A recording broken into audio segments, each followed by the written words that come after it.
Pigs cramped into cages that barely fit their bodies. Crates filled with dead piglets, fed to mothers and other adult swine. Grisly sounds and sights from an undercover investigation conducted by the Humane Society. And what they did is they ground up those piglets and they fed them to the breeding sows. The graphic video captures what happened at Iron Maiden Hog Farm in Owensboro, Kentucky. The Humane Society found more than 900 piglets died in 2 days. These factory farms are incubators for disease. Experts say the feeding of baby pigs and their feces to mothers is for the animals' own good. Liz Wahl is the chief veterinarian for the National Pork Producers Council. The process of controlled exposure, making sure that all of the pigs in the barn, the sows, the mother pigs, get exposed at the same time is a way we use to protect the unborn piglets and the new piglets that will come along. The porcine epidemic diarrhea virus has infected thousands of pigs in several states throughout the U.S.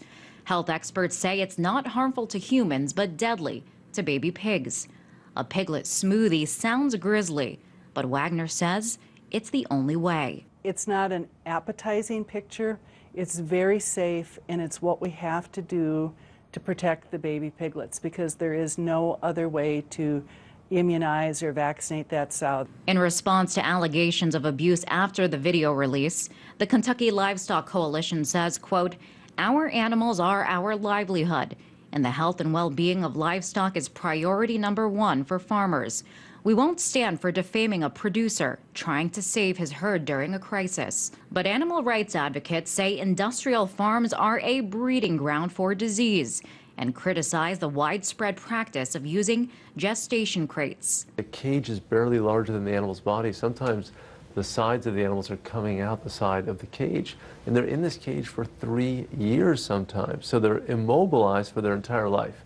I mean, it'd be like, we were jammed in a tiny little closet and could never get out.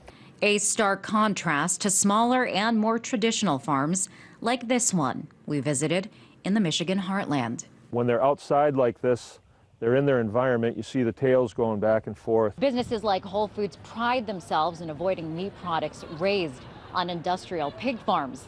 Now dozens of other companies say they plan on doing the same and stop selling pork products raised in these controversial gestation crates. In the last 20 months, we've gotten 60 major American food retailers, from McDonald's to Costco to Cracker Barrel, that have said, hey, we have a problem with this.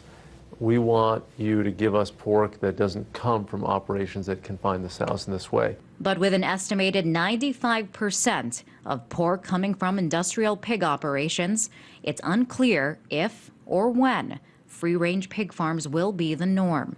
In Washington, Liz Wahl, RT.